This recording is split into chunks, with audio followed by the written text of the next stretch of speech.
Argentina humana, necesitamos defender la educación pública. Así que sin mucho más, voy a pasarle la palabra a compañeros y compañeras representantes del movimiento estudiantil de todo el país para dar inicio al panel.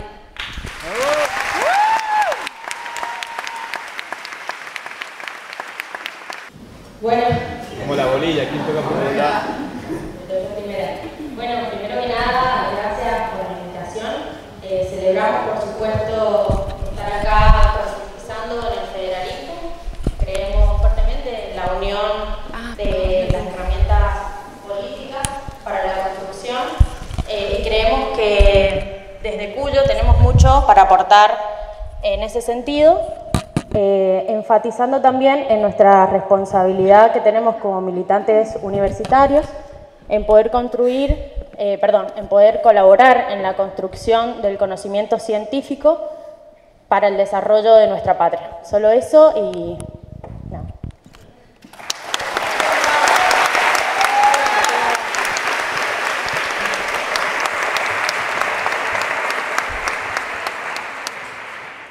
Hola, ¿cómo va? Yo soy Refi de Rosario, milito en la UNR hace muchos años y también conduzco allá en la construcción, las cosas que tocan a veces en esta organización.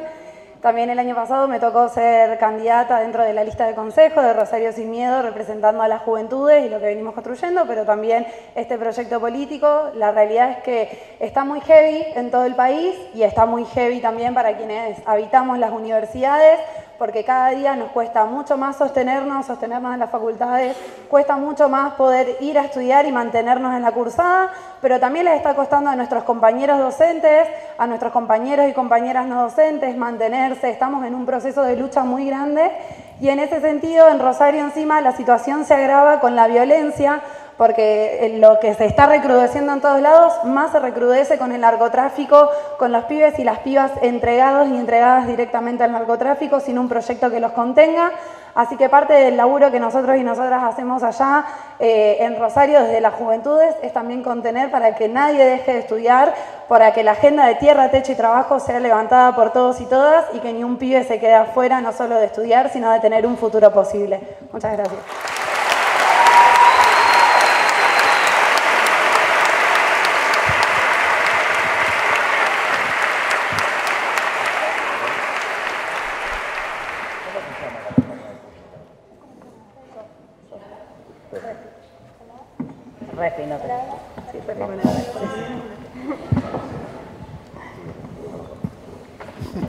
Bueno, buenas a todos.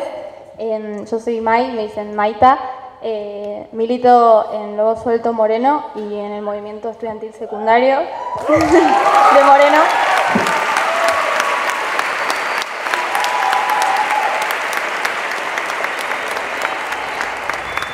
Es la primera vez que hablo, así que nada, disculpen.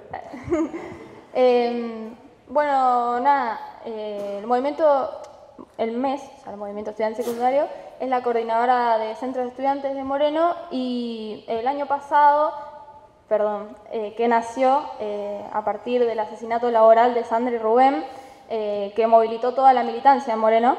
Y nada, el año pasado, durante las PASO, surgió la necesidad de discutir política electoral. Entonces fue ahí cuando las ideas de Juan nos interpelaron y nos sentimos muy identificados y decidimos crear Lobos Sueltos con muchos compañeros del MES. Y nada, actualmente Lobos Sueltos Moreno es un espacio contenedor para los pibes en el cual nos llegan las problemáticas de los pibes en el barrio, en su casa, en los secundarios, y en el cual podemos notar que realmente, hablando desde mi generación, nunca hubo referentes y ningún incentivo a que los pibes participen en la política, por eso está ese rechazo. Entonces desde Lobos Sueltos lo que buscamos hacer es mostrar que hay un mundo mejor, que podemos hacer un mundo mejor con los pibes, que el camino es juntos y bueno, eso.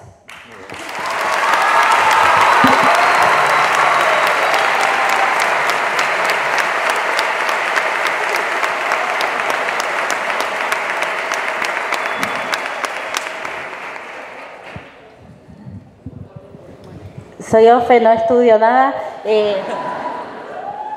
Como que tomé algunos colegios, pero antes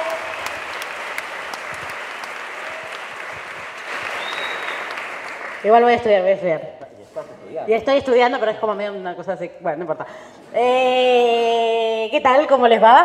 Muy contenta de estar acá. Me encanta hacer una sorpresa. No sabía esa parte. Me hace sentir súper especial, realmente.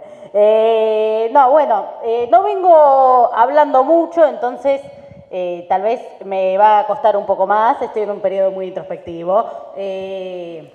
Lo lindo es que, bueno, tenemos...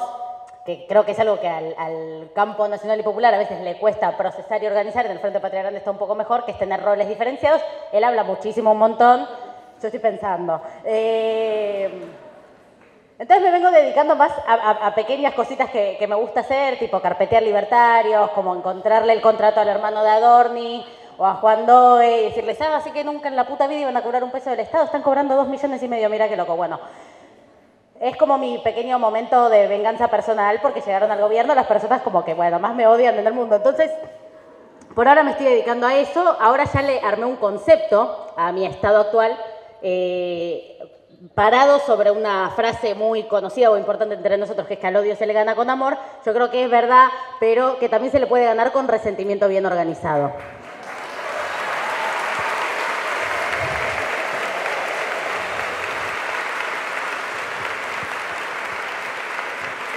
Porque está realmente difícil amar hoy día, está muy difícil amar hoy día, entonces el resentimiento bien organizado me queda más a mano. Probé este concepto hace poco en una charla y me pasaron una cita de Evita que les voy a compartir, que me hizo sentir como que estaba aprobado lo que estaba diciendo. Que Evita decía: dicen por eso que soy una resentida social. Y tienen razón mis supercríticos, soy una resentida social. Pero mi resentimiento no es el que ellos creen. Ellos creen que se llega al resentimiento únicamente por el camino del odio. Yo he llegado a ese mismo lugar por el camino del amor.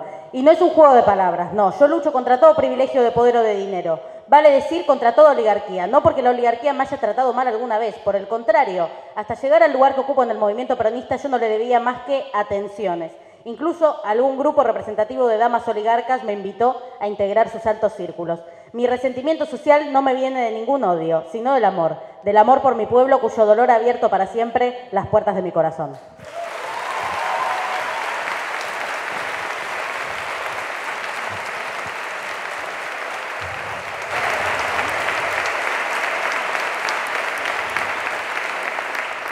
Esto, claro, decía Evita, lo mío es como más boludo, es como me putearon mucho en Twitter y no me gustó, y entonces los voy a putear en Twitter, como digo, para que no parezca que me estoy comparando con esa posición. Pero sí fue inspiradora y sí fue linda de encontrar y por eso me parecía linda de compartir. La verdad es que nos tocó una época de mierda, eso es como una cosa que está más o menos a la vista, y a mí me agarra una cosa, una posición defensiva un poco inevitable en esta época de mierda, en términos de lo que se discute con los propios compañeros y compañeras en un sentido amplio, que es que ya como que se me está volviendo muy normal que gente más grande me diga qué generación de pelotudos te tocó. Y a mí como me siento obviamente atacada, incluso cuando a mí me lo dicen con buena onda, porque capaz me dicen qué generación de pelotudos que te tocó, menos mal que estás vos. Y yo creo que soy bastante pelotuda, o sea, soy una persona bastante pelotuda. De hecho, soy una persona que creyó que con Alberto Fernández iban a venir los mejores años de la historia argentina, y también soy una persona que creyó que era imposible que Javier Milei sea presidente de la nación. Así que bastante boludita me siento. Y creo que es importante esa parte, y voy a hacer una nueva reedición de frases típicas de nuestro gran glosario, que está esto de la patria es el otro. Yo quiero decir, el pelotudo no es el otro, tal vez nosotros somos los pelotudos, ¿no? Y va a haber que pensar cómo nos paramos en esta época y cómo discutimos esta época, permitiéndonos caracterizarnos de esa manera o entendiendo nuestros errores o los límites que nos pusieron, porque creo que hay 3 puntos, entre tantos otros, que explican cómo llegamos a esta situación. Creo que el primero es que nos odian más de lo que pensábamos o más de lo que estábamos dispuestos a aceptar. El segundo es haber hecho un muy mal gobierno. Y el tercero también es, porque hay que reconocerlo, ellos entendieron tal vez mucho mejor que nosotros las demandas y deseos de los argentinos y las argentinas. Así que creo que hay que empezar por hacer esos reconocimientos. Sobre todo por una cosa que me viene preocupando bastante. Tengo miedo de hacerla muy larga. A mí, primero me dijeron que sean 5 minutos, después 15, después Juan me dijo, suma esta otra parte que dijiste, o sea que ténganme paciencia, pero voy a intentar que sea breve. No, pero lo que quería decir es, a mí algo que me viene preocupando es que, habiendo ya llegado hasta acá y con esos 3 puntos a consideración, una interpretación importante es cuál fue el contrato electoral. ¿Qué contrato electoral firmó la Argentina con estos tipos? Para entender más o menos cuándo podemos considerar que eso está roto. Uno podría pensar que ya está en alguna medida roto, porque tal vez las cosas más importantes fueron terminar con la casta y terminar con la inflación. O sea, y, no sé, preguntarle al hermano de Adorni y anda al supermercado, más o menos uno podría pensar que ese contrato ya está roto. El tema es que nosotros no firmamos ese contrato electoral. Yo no firmé ese contrato electoral, cuando lo firmó, creo que nadie acá posiblemente lo haya firmado, o tal vez sí, tal vez acá hay un votante de Milei que se arrepintió muy rápido y muy a fondo, porque está en un plenario un sábado de estudiantes de Frente Patria Grande. De estar acá, qué bueno, bienvenido, pero lo dudo realmente. Y el tema ahí es, si nosotros no firmamos ese contrato electoral, tal vez tampoco somos tan buenos para percibir cuándo ese contrato electoral está roto para la mayoría. Tal vez corremos el riesgo de que nuestra ansiedad no tenga en consideración la paciencia del resto. Y creo que, o sea, sé que puede sonar un poco polémico, pero creo que no tiene que ver con entonces anular esa ansiedad, ni ser complacientes con la época, ni complacientes con las cosas que están pasando en un momento determinado, pero hay que ser quirúrgicos y estratégicos en dónde ponemos la ansiedad y en dónde ponemos la paciencia, porque hay un estado de situación más o menos objetivo, que es que nuestra interlocución con la sociedad está rota. Así como está rota en general la de la política con la sociedad, y así como está rota también, insólitamente, la del propio peronismo con su propio electorado y con su propia base y con su propia militancia. O sea, estoy totalmente acostumbrada a que los propios compañeros estén odiando a todos. No sé si ustedes más o menos lo sienten, como tal vez lo quieren a él, pero que en general hay como una cosa de mucho rechazo, incluso para los que ya estamos adentro. Entonces, si esas interlocuciones están rotas, evidentemente tenemos que volver a entrar a la conversación. Digo, creo que es difícil sintetizar cuál es la tarea de la época. Para mí la tarea de la época es volver a entrar a la conversación, volver a ser escuchados por alguien y volver a tener legitimidad y credibilidad en eso que estamos discutiendo, en eso que estamos conversando, si quiero ser más, bueno, ¿se entiende? Creo que ahí hay una parte importante y que lo primero es recuperarlas una por una, esos puentes, esas interlocuciones. Porque en definitiva, para tener razón sobre cómo definimos la etapa que estamos viviendo, pero que no lo escuche nadie, a mí no me interesa. Creo que ya existen fuerzas políticas que se dedican a eso. Los tragos. Bueno, a mí en especial no me interesa. Y ahí, bueno, Juan me pedía que traiga luego colación, que es, yo tengo una obsesión, y sobre todo la tengo ahora, la quise tener muchas veces, a veces me salió mejor, a veces me salió peor, que es estar segura de que lo que estoy diciendo, a veces me sale mal realmente, pero de que lo que estoy diciendo, si pasa un amigo mío no tan politizado por al lado, le genera algún tipo de intriga, algún tipo de interés. Creo que las discusiones que está dando ahora, en su mayoría, el campo nacional y popular, no le interesan a nadie. No convocan a nadie, no recuperan ese lugar para nadie. Para mí, yo lo defino en 2 cosas. Ahí. Esto Juan me pidió que lo diga, sí, yo sería más breve si no. Todo es culpa de Juan, todo en mi vida es culpa de Juan. No, que se arma de 2 maneras para mí, una más oscurita y una más luminosa, pero la primera sería, yo le llamo el desfile de purga, digo, obsesionarnos con entender quién lo rompió, digo, quién nos rompió, y es como una cosa de acusaciones cruzadas, si Guzmán, si la Cámpora, digo, que esa discusión sea solo de los nombres que deberían o no estar adentro, sin permitirnos procesar qué ideas representan, qué forma de ejercicio del poder o qué intereses defienden o cómo eso se traduce en un nuevo programa o en una conclusión para el futuro. Es solo una obsesión resentida, mal organizada, es una mala gestión del resentimiento que además nos deja, o sea, nos hace perder tiempo para recuperar el lugar en la conversación con las personas que tenemos que volver a convocar o volver a discutir o volver a enamorar. O también pasa para mí por la positiva, no te lo tomes personal porque no estoy hablando de vos en esto, pero que es cuando, o yo lo explico más o menos así, es el fenómeno todos son el próximo presidente, todos son el nuevo conductor del peronismo, que va cualquiera. No es por vos. Pero no está mal esa ilusión en sí misma, digo, como ahí me pone loca. ¿Quién es el próximo presidente, Feli? Para un poco. Es que yo no lo quiero discutir en esos términos, porque lo que me pasa es que va alguien en general a... Traidora. Bueno, Traidora. yo te voy a votar, pero olvídate que te voy a votar, pero...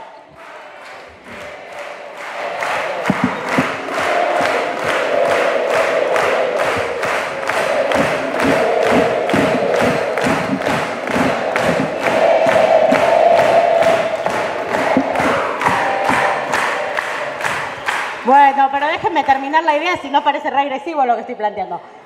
Porque aparte voy a terminar en por qué lo de Juan me parece un poco más razonable. Solo un poco.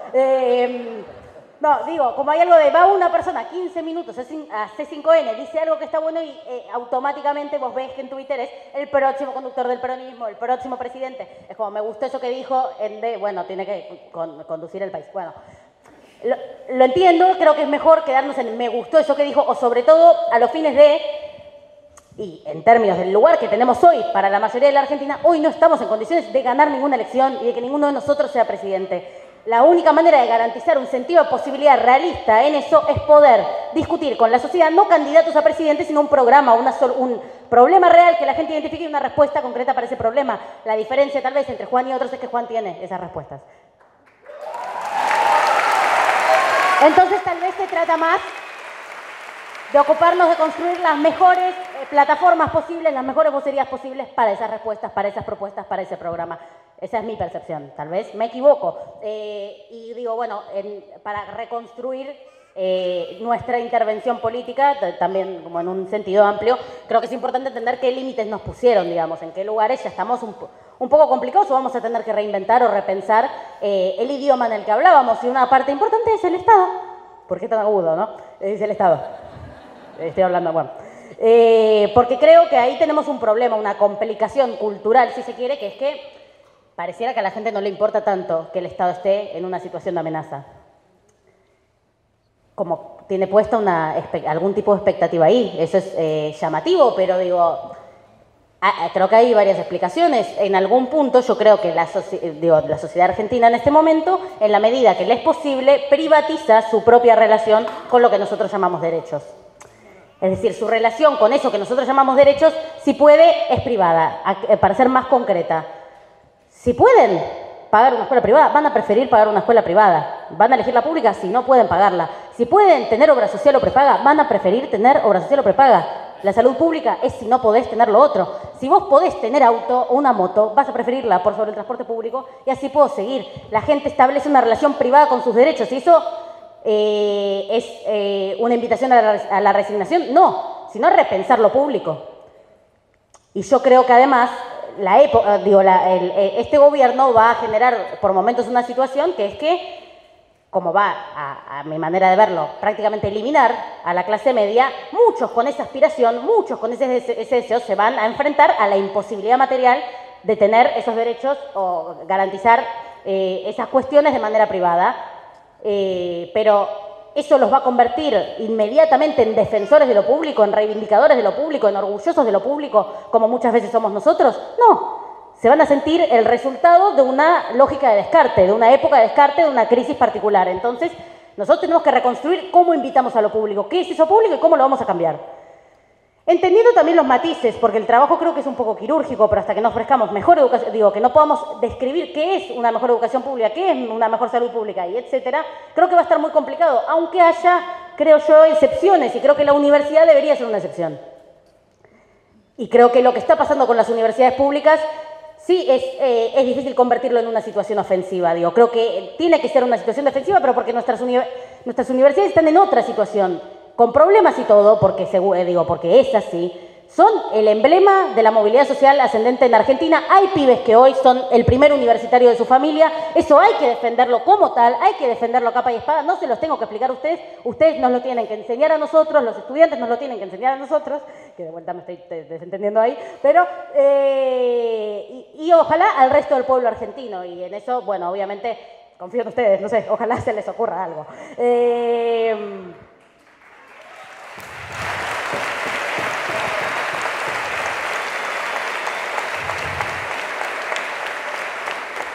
Para ir entrando en la parte de varios finales juntos, para justamente no hacerla tan larga.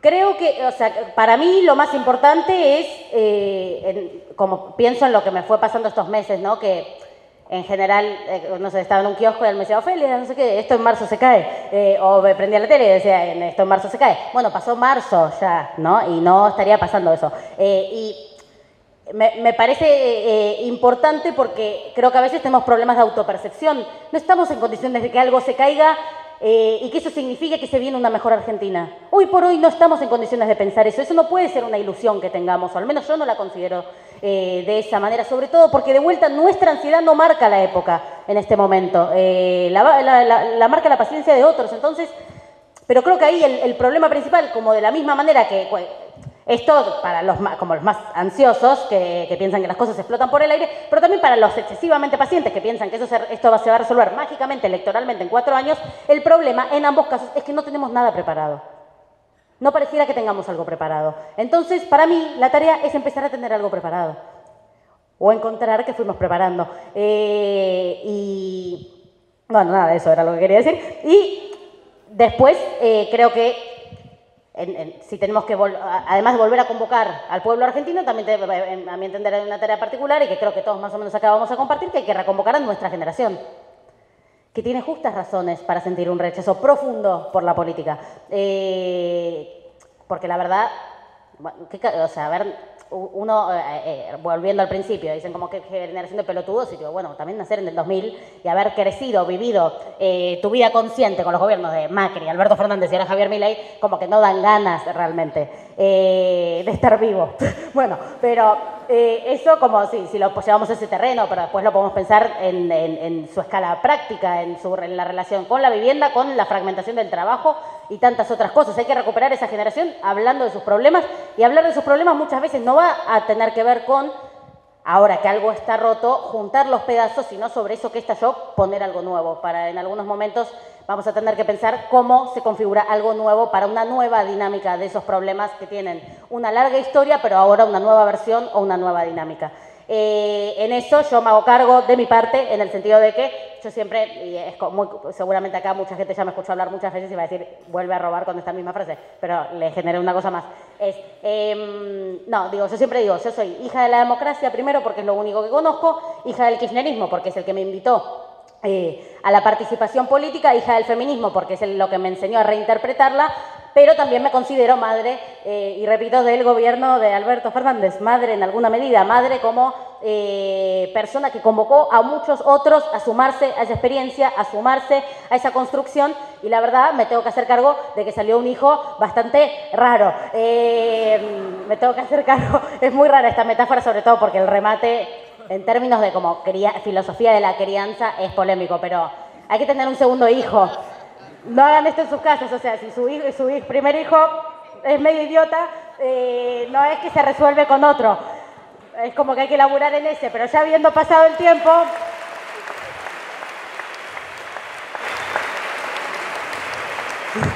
Me mata que aplaudan esto, es realmente de una generosidad para conmigo, porque yo lo que acabo de decir no tuvo un puto sentido. Pero sí, para llevarlo a un lugar... Hay un niño que se está angustiando mal. Es un segundo hijo y no le pega bien al hijo de Itay Hackman, pero Pedro es un capo realmente. Así que cuidado con Fausto. Bueno, chiste, humor. Bueno, lo que quería decir, y para llevarlo a un lugar más normal, creo que hay que vengar la experiencia política del 2019 y creo que hay que poder pensar que no sea tampoco igual como el día de la marmota, pero sí que de vuelta tenemos que convencernos de que los mejores años de la Argentina tienen que estar por venir de alguna manera, que para nuestra generación no sirve la nostalgia, tiene que ser una mirada sin vergüenza del pasado, entendiendo que la historia no empieza cuando entramos, pero también sin miedo al futuro y sin miedo a ponerle nuevas palabras a ese futuro, nuevas ideas, nuevas perspectivas, nuevos paradigmas, todo lo que haga falta. Yo sigo pensando que eso puede pasar, yo sigo pensando que la próxima Argentina es la nuestra, pero no si no la tenemos preparada, pero confío mucho en que soy afortunada de militar en esta precisa fuerza política que lleva mucho tiempo haciendo esa tarea y en particular con una persona, quería ponerse como emotiva, con una persona que piensa mucho en esto. Así que, sin más, con ustedes y con un fuerte aplauso recibimos a Juan Grabois.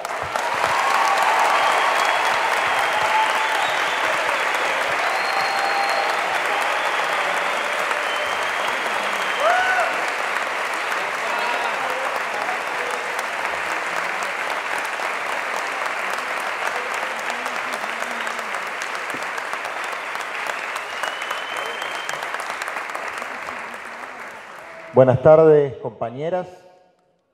Buenas tardes, compañeros.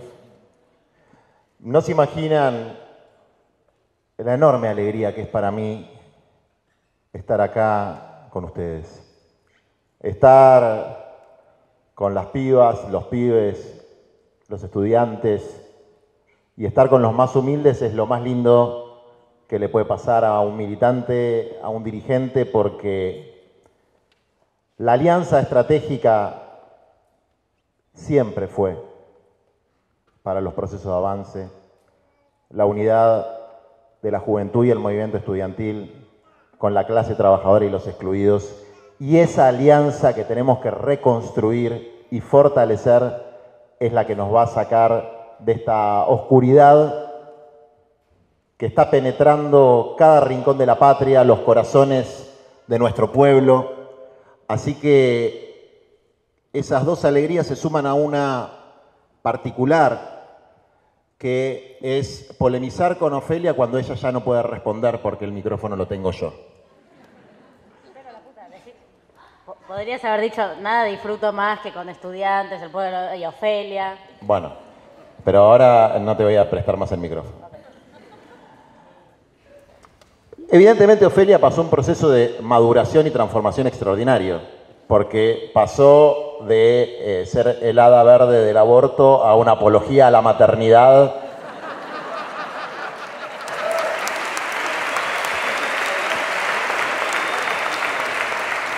Que para un cristiano medio conserva como yo es mágico. Pero además, su proceso de maduración la ha puesto en un rol de humildad y de casi autoflagelación, que yo creo no le corresponde, pero tiene su aspecto interesante y positivo. ¿Por qué digo esto? Porque Ofelia, ¿quién les habla? Los compañeros que estamos en la conducción de Patria Grande, no somos los padres de Alberto Fernández. No es verdad. Y les voy a contar una anécdota. A mí me gusta contar anécdotas que a veces pasan un poquito la raya de lo que hay que contar y lo que no. Pero como uno de los grandes vicios que tiene la política argentina en este momento es el cabildeo de pasillo y el secretismo y los eufemismos permanentes donde las cosas no se dicen abiertamente, prefiero pecar por exceso que por defecto. Entonces les voy a contar la anécdota. Y la anécdota es, remontándonos 4 años atrás, el fatídico día y una triste mañana, salió un video de la compañera Cristina anunciando la fórmula presidencial. Recuerdo muy bien esa mañana porque minutos después, o poco tiempo después de que salga el video, de hecho yo estaba durmiendo y me despierta mi compañera y me dice, mira esto, pero la puta madre. No sé, y al rato me llama Cristina y la voy a ver. Y debe ser una de las pocas veces que lloré en política. Y se lo reproché. Y discutimos un poco y bueno. Y de ahí nos fuimos a una oficina que no recuerdo cuál era. No sé si la de Itay o la de Rivarola o alguna otra. Bueno, una oficina, no importa. Imagínensela. Y nos juntamos e hicimos una caracterización de lo que había sucedido y lo caracterizamos como una derrota política.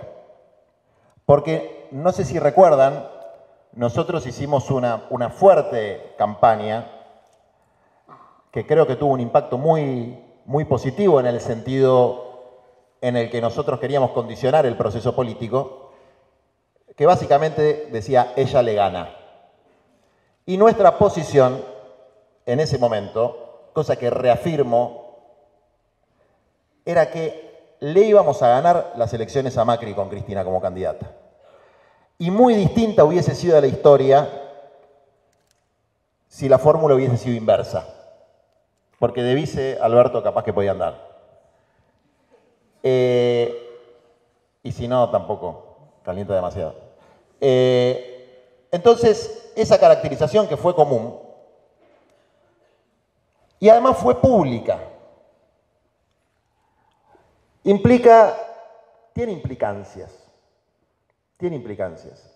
No es lo mismo subirse a la ola de qué maniobra estratégica genial, la verdad que fue una táctica impresionante, ahora con esto cambia el tablero político.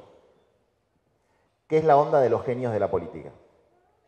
Que hacen un tacticismo de derrotas mediatas o inmediatas. Bueno, una frase muy conocida de Alberto es: yo detesto las derrotas épicas. Bueno, yo prefiero las derrotas épicas que las derrotas patéticas. Porque sin épica, que es el sentido de una misión, la política no es política, es la administración de la realidad. Entonces, no estoy de acuerdo con que Ofelia haya sido hija de... Madre. Perdón. Lo que pasa es que sobre el verdadero padre de Ofelia hay rumores de que Alberto tuvo algo que ver, pero no estoy de acuerdo con eso. Creo que lo que sucedió fue otra cosa. Lo que sucedió es que nosotros y nosotras, con conciencia de que podemos condicionar la realidad pero no determinarla, practicamos una ética política de la responsabilidad, que es muy distinto al tacticismo pseudo-pragmático. La ética política de la responsabilidad es que con los hechos consumados,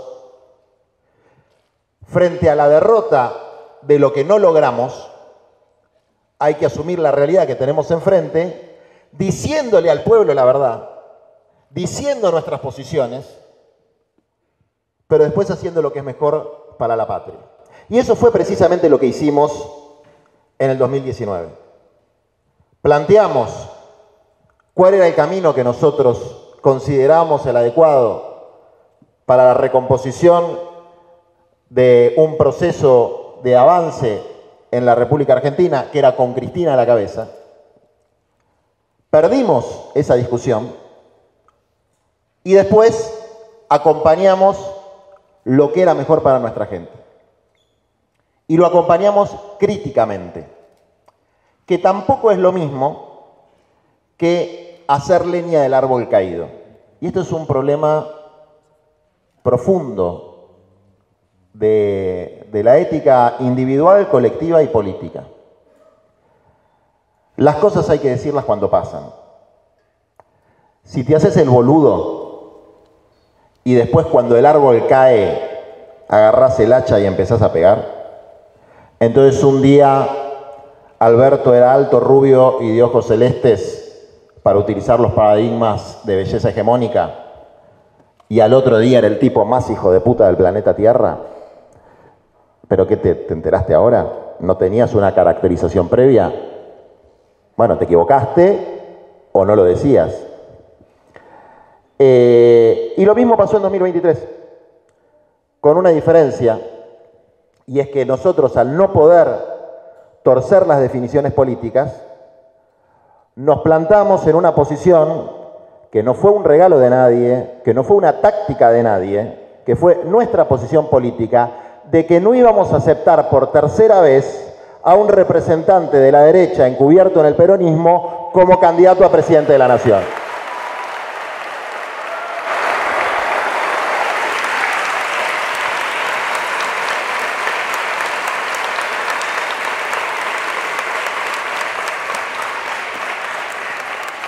Y tal vez será por esas cosas que Cristina nos respeta, porque no somos alcahuetes. Porque esa idea de sin Cristina no se puede, con Cristina no alcanza, es una mierda. Es la idea del pragmatismo sin política. Sin Cristina no se debe por las cosas que hizo Cristina por el pueblo.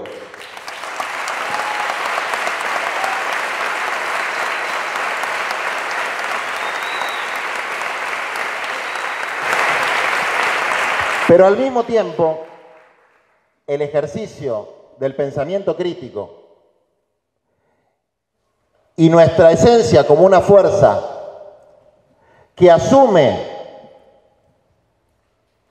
profundamente muchos de los lineamientos, de las acciones, de las políticas y fundamentalmente del coraje inclaudicable para enfrentar al poder que siempre caracterizó a Cristina, aún así tenemos diferencias tácticas y tenemos diferencias en algunos planos de lo más profundo de la política. Para darles un ejemplo, que por ahí a alguno le cae mal, pero bueno, joda. A mí me da una angustia profunda cuando le escucho a Cristina frente a los jóvenes diciendo que el capitalismo es el mejor sistema que hubo. Yo no creo que el capitalismo es el mejor sistema que hubo y creo que hay que superar el capitalismo, que el capitalismo es la lógica del más fuerte, de la competencia y de la ganancia, y que en nuestro corazón tiene que haber una perspectiva de superación del capitalismo. El peronismo doctrinario, ustedes conocen esa canción que dice, cuando era pibe tenía un cuadro de Evita y de Perón en la cocina. Bueno, yo además del cuadro de Evita y de Perón tenía toda la biblioteca y me calenté en leerla, cosa que les recomiendo como estudiantes, hay que leer.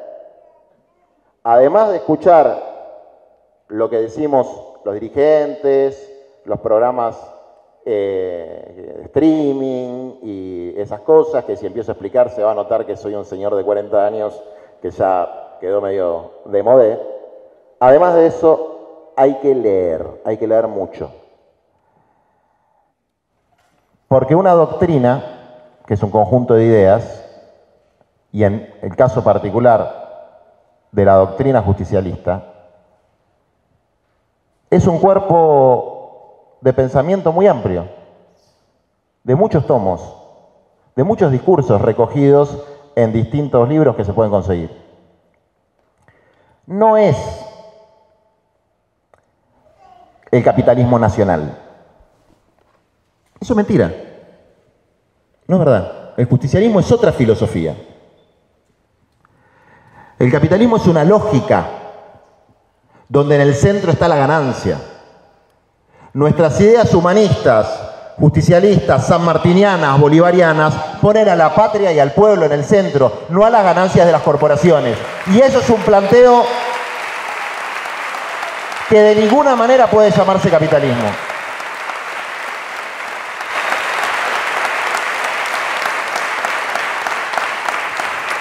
Las utopías y la perspectiva revolucionaria que nunca tenemos que perder, tal vez no la alcancemos mañana, pero Sartre decía, son como las estrellas que guían tu camino. Si no hay utopías revolucionarias, no vamos a poder hacer siquiera las reformas de tierra, techo y trabajo, que es nuestra misión histórica y que sin duda, si tenemos esas utopías, si nos dejamos guiar por las estrellas revolucionarias, vamos a lograr alcanzar en el corto plazo con nuestra fuerza en alianza con el conjunto del campo nacional y popular.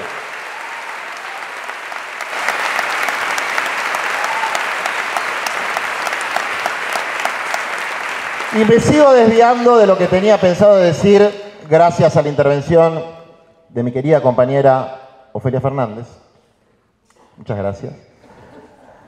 Para matizar otro elemento.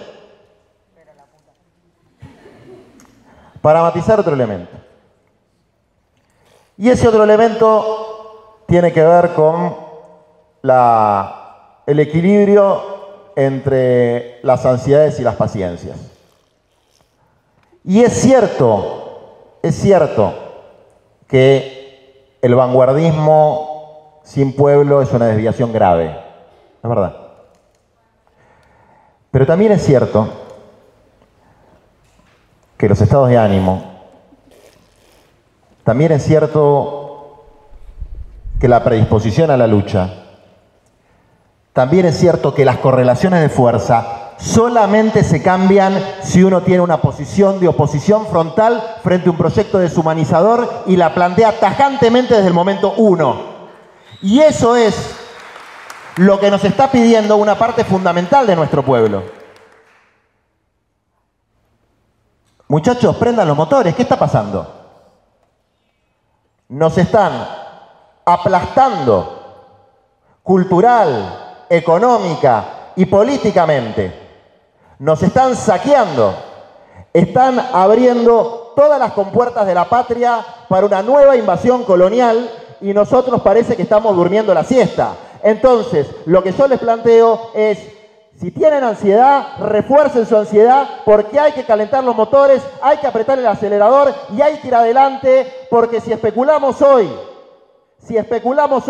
con cuál es el mejor momento, en un par de meses nos quedamos sin patria y nuestro pueblo va a sufrir una miseria de la que va a ser muy difícil levantarse.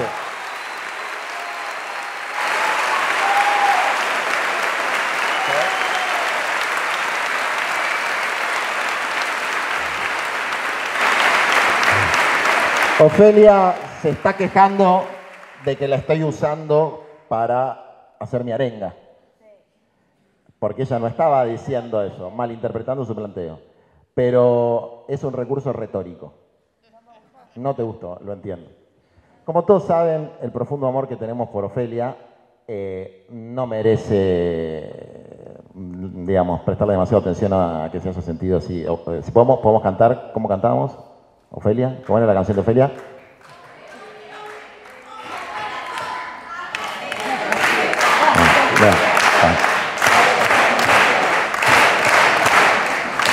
Bueno, suficiente. ¿Está reparado el daño? Pero tengo otro matiz. Pero anoté todo esto. Sobre la legitimidad. ¿Qué habías dicho de la legitimidad? ¿Cómo? ¿Qué habías dicho de la legitimidad? No me acuerdo. Bueno. Miren. Pero esto tiene que ver con la maduración de Ofelia. Porque ella habla en forma no sectaria. Es decir, habla del movimiento nacional y popular en su conjunto. Y está muy bien que así sea, porque nosotros somos un componente de ese movimiento, somos una parte, una tendencia dentro de un movimiento más amplio. Dentro de un movimiento más amplio donde hay grupos y personajes que nos gustan más y que nos gustan menos. Esto es así. Y es cierto que hay una crisis de legitimidad en nuestro movimiento.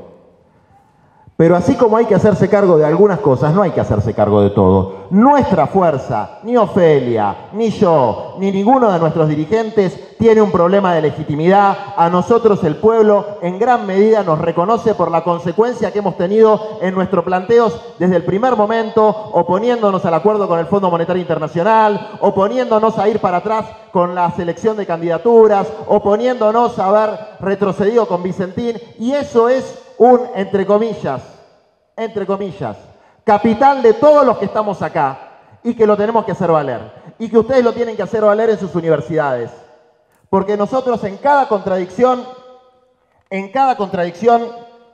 puede haber habido alguna en la que nos equivocamos, pero en las fundamentales estuvimos del lado correcto. Y esto también me trae otro ejemplo, que es cómo encaramos el proceso político de 2023. Quien les habla no iba a ser candidato a nada. Nosotros promovimos a otro candidato, a Aguado, que no es un militante de nuestro espacio más chico, que no es alguien que tiene coincidencias plenas con nuestros planteos, pero que era un hombre de Cristina, que representaba las ideas de Cristina. Y lo militamos hasta el último momento. Y bien que hicimos en militarlo hasta el último momento.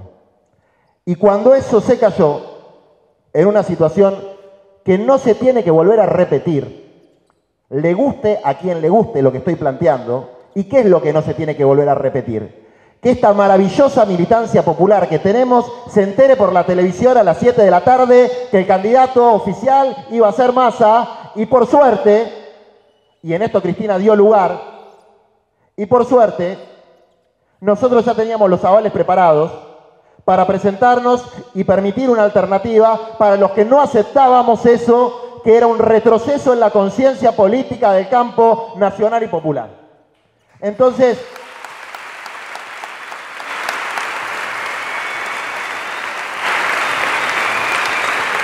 como decía el general, hagámonos cargo, es cierto, hagámonos cargo porque fuimos parte de la coalición de gobierno,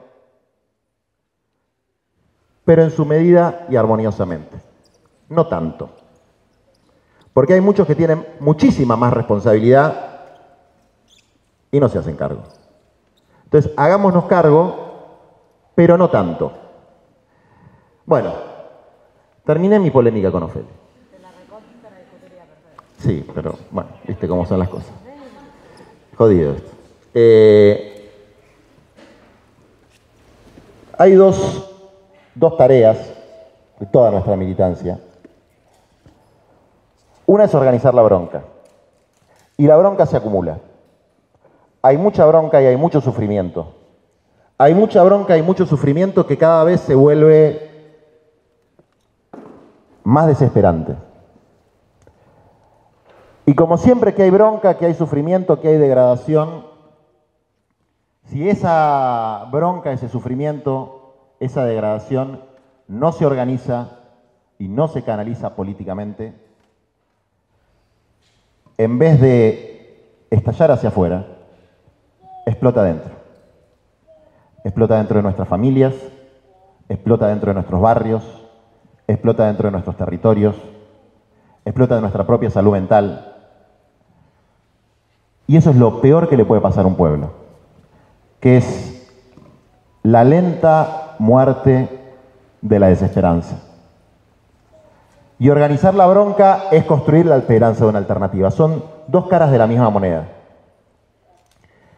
Y si nosotros no asumimos con alegría y en una dialéctica adecuada entre la humildad y la reafirmación, entre no creérsela demasiado, pero creérsela un poco, vamos a observar pasivamente esa lenta muerte de nuestras ideas y de una parte considerable de nuestro pueblo y de los derechos que todavía le quedan. Yo contaba en una actividad que hicimos para el 24 de marzo, hay una carta que supongo que muchos habrán leído o que tienen referencias, que es la carta de Rodolfo Walsh a las juntas. ¿La leyeron? Bueno, los que no la leyeron se las recomiendo. Y en esa carta, Walsh describía en sus primeros 4 puntos, tiene 6 puntos la carta, el terrorismo de Estado, las violaciones sistemáticas a los derechos humanos, las desapariciones forzadas, todo el horror de la dictadura. Y lo describía un hombre que no era un periodista cualquiera. Era alguien que ya había perdido a su hija, que habían matado a sus compañeros, sus seres queridos, sus familiares, y que pocos días después lo iban a matar a él. Y fíjense la conciencia de este hombre.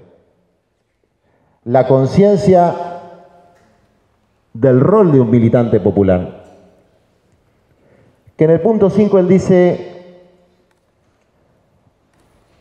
que la más grave violación a los derechos humanos de la dictadura es la miseria planificada que padece el pueblo. Fíjense la conciencia de alguien que sufriendo la persecución, un calvario colectivo de toda una generación, comprende que el objetivo del terrorismo de Estado era la imposición de un modelo económico de miseria planificada.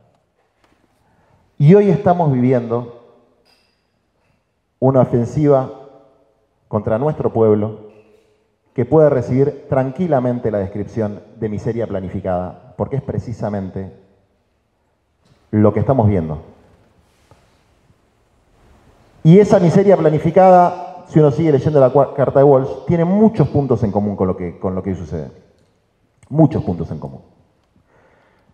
A renglón seguido de plantear que el sujeto popular era la principal víctima de la dictadura militar, describe algunas de estas acciones de miseria planificada. Y dos de las cosas que menciona al principio, casi con los mismos números. Uno lo sé y el otro no, porque Itay, que es economista, que fue presidente de la FUBA, o sea, es un compañero que viene del movimiento estudiantil, dice que no se puede calcular, que es la distribución del ingreso entre capital y trabajo hasta que no estén los datos oficiales. ¿Se fue Itay? Bueno, tenía que ver, porque lo iba a joder un poquito. Y el otro punto era la destrucción del poder adquisitivo, es decir, de la masa salarial de los trabajadores y las trabajadoras. La caída de la masa salarial es de un 30%. La caída de la masa salarial hoy es de un 30%. A veces la historia se repite. ¿Y qué es la masa salarial? Es el conjunto de lo que ganan los trabajadores del sector público, del sector privado, de la economía popular, los jubilados y el salario indirecto, que son los servicios públicos. Todo eso que conforma la masa salarial se redujo un 30%. Y todo indica que se va a seguir reduciendo. Y la distribución del ingreso entre capital y trabajo, que es el resultado de la lucha popular, y para alguno que venga de la tradición marxista, de la lucha de clases, la distribución del ingreso entre capital y trabajo, decía Walsh, pasó de ser el famoso 50-50 a ser 70 para el capital, 30 para el trabajo. Yo no sé si estamos en esos números, pero si no le pegamos en el palo. Todo eso tiene consecuencias sociales, culturales, emocionales, políticas. Todo eso deja heridas que son difíciles de sanar, como todavía las heridas sociales y culturales, más allá de las violaciones directas a los derechos humanos, que produjo el gobierno militar, no se han podido sanar, no hemos podido recuperar ni en los mejores años, que objetivamente fueron los años de Cristina, no hemos podido recuperar plenamente ni los derechos sociolaborales, ni la capacidad del Estado de brindar servicios y acciones económicas públicas de calidad, de eficiencia, con una participación relevante en el control, por ejemplo, de nuestros recursos estratégicos, que estaba en la Constitución del 49, de Perón, en el artículo 40, inalienables recursos de la patria, y que nunca se recuperaron del todo, y que ahora sufren el segundo plano de esta ofensiva. El primero, les decía, es la miseria planificada. Y el segundo es lo que podríamos llamar un ALCA 2.0. Para los que no se acuerdan o no lo vivieron, en el año 2005, el presidente norteamericano, George Bush, un genocida, promovió el área de libre comercio de las Américas. Pero había algo en nuestra América en ese momento. Había algo que se había encendido en el 94 en Chiapas, con el movimiento zapatista, en las luchas del movimiento de desocupados, de los cartoneros, de los campesinos de la Argentina, y fundamentalmente en la victoria electoral del comandante Hugo Chávez, por el que tenemos que siempre poner la cara y no permitir que el gorilaje latinoamericano lo cancele de la historia.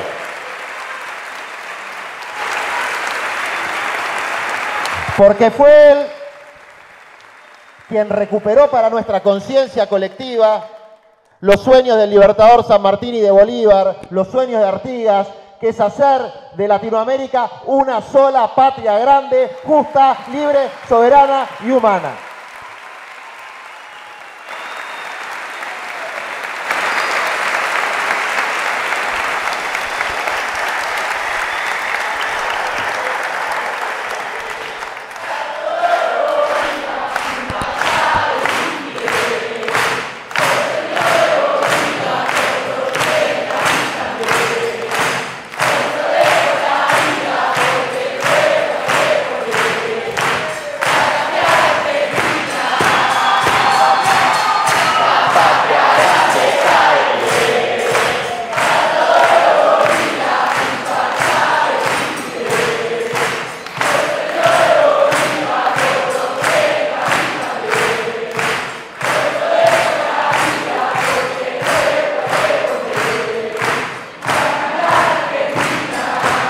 junto a ese liderazgo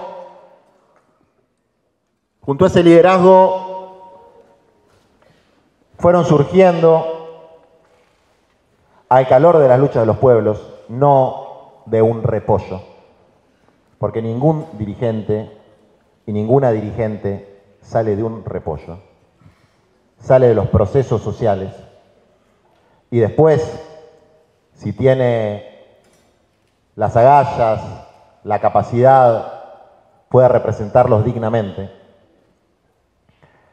Junto a ese liderazgo fueron surgiendo otros. Pepe Mujica, Lula, Néstor Kirchner, Evo Morales, Rafael Correa, que hoy hablando de Correa, que hoy, lo deben haber visto en los diarios, sucedió un hecho inédito en la historia latinoamericana, que fue la invasión de la cuasi dictadura ecuatoriana a la Embajada de México en un acto bélico para llevar preso a una de las víctimas de la persecución, que era el vicepresidente de Correa. Entonces, ¿por qué decimos ALCA 2.0? Ese ALCA que se fue al carajo con la lucha de Mar del Plata, con el coraje de los dirigentes latinoamericanos de aquel momento, ese ALCA que derrotamos colectivamente y como pueblos, y que abrió las puertas a una etapa en la que se ampliaron los derechos de nuestra gente, se reedita bajo nuevas formas y nos permite el acrónimo, las letras, usar una regla mnemotécnica, que es muy importante porque va de la mano de la miseria planificada, que tiene que ver con la ofensiva sobre los bienes comunes estratégicos de nuestra nación. Y podemos usar la A para referirnos al agua, no solamente al acuífero guaraní, sino a todos los cursos de agua, a la hidrovía, al mar argentino, a los recursos ictícolas, al Atlántico Sur. La L nos sirve para pensar en el litio, en los minerales y en las tierras raras. La C para pensar en los combustibles y en las fuentes de energía. Y la A, que es tal vez lo más triste, en los alimentos. Esos alimentos que se exportan por millones y millones y millones de toneladas, mientras que en el granero del mundo nuestros pibes no tienen pan, en el país de las vacas nuestros pibes no tienen carne, y encima viene una sinvergüenza como Petovelo a sacar a los comedores populares lo poquito que tenían.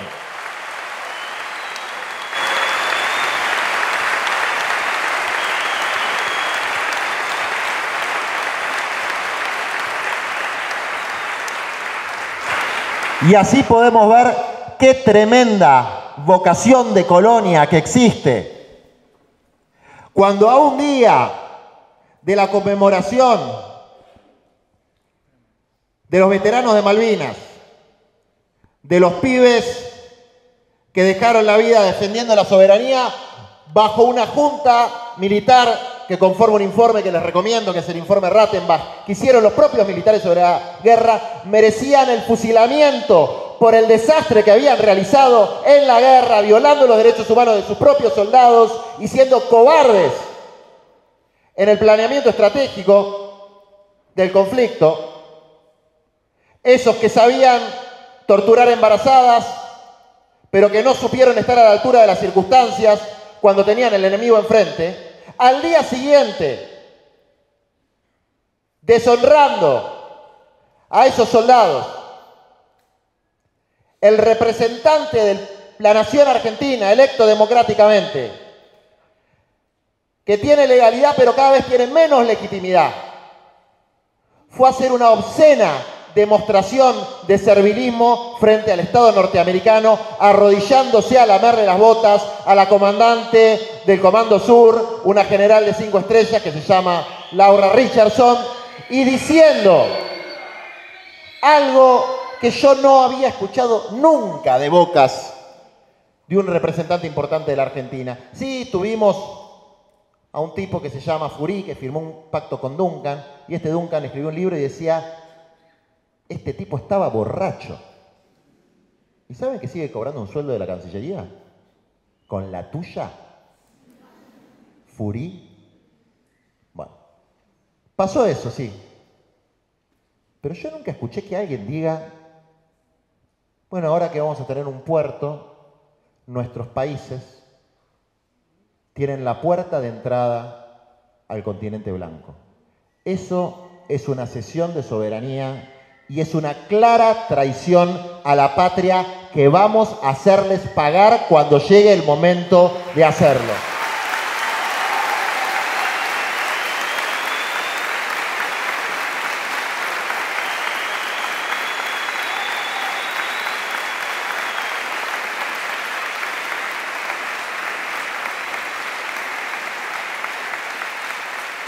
Y esa entrega, parafraseando a Evita, esa entrega sin contraprestación, esa entrega que aún si hubiera tenido alguna contraprestación, es un acto de traición. Esa entrega se produjo, parafraseando a Evita, por un banquete, una sonrisa y unas monedas. Encima de vendepatrias arrastrados y miserables. Arrastrados y miserables. Y nosotros, ese canto que surgió del corazón del pueblo, que dice la patria no se vende, no tenemos que parar de cantarlo en cada universidad, en cada fábrica, en cada barrio, dejando en claro, la patria no se vende, la patria se defiende.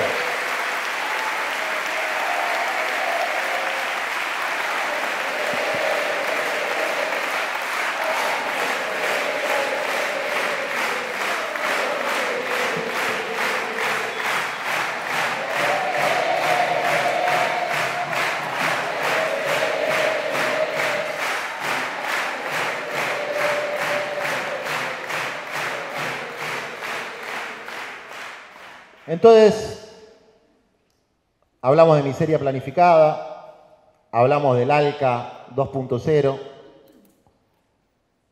y vamos a mencionar un tercer elemento que caracteriza esta etapa histórica, que es lo que Milei bien denomina la batalla cultural. Pero Milei tiene un delirio de que el mundo está dominado por el marxismo cultural. No estaría sucediendo, pero tiene esta idea. Y él denomina de esa forma a cualquier expresión de los más elementales principios humanistas. El amor al prójimo, la solidaridad, que cuando se te cae un pibe en una escuela al lado tuyo no te podés reír, lo tenés que levantar. Y eso es lo que hacemos nosotros, levantamos al que se cae. Si se cae por la droga, lo levantamos. Si se cae por un problema de salud mental, lo levantamos. Si se cae porque le falta alimentos, porque le falta una casa, porque le falta un pedazo de tierra, lo levantamos, lo organizamos y nos ponemos a su lado a luchar por esas reivindicaciones. Mirá qué distintos somos. Nosotros a los pibes los levantamos.